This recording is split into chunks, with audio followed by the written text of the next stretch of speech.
So I like talking about Dune. I've talked about Dune a lot. So when I was talking about Dune, as I usually do, I was talking about it with two friends of mine, one of which had never heard me talk about Dune before, and the other who also, I guess, hasn't heard me talk about Dune before. So that was interesting.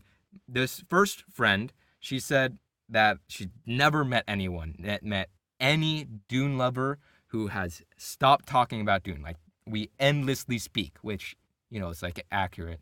But my other friend, he said that, oh, well, now you've met Will.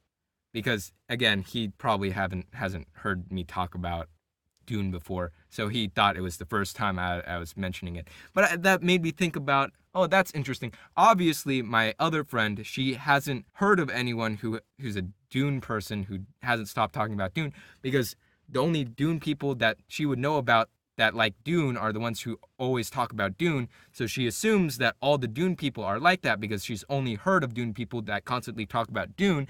And yes, that might be the case, but there are some Dune people who don't always talk about Dune, and because of that, there's probably a bunch of people who she doesn't know about, but she assumes everyone's like that, but they only know that because there are a bunch of people, their only references are the ones that she knows about that always talk about Dune, and she assumes that because they don't have other points of reference. Anyways, I think it's interesting that that's the case. Um, yeah. Is it sample selection bias? I don't remember. I don't know my biases. I just know that I'm very biased. Flips eyeglasses. If you get that reference, um yeah, okay. Anyways, bye.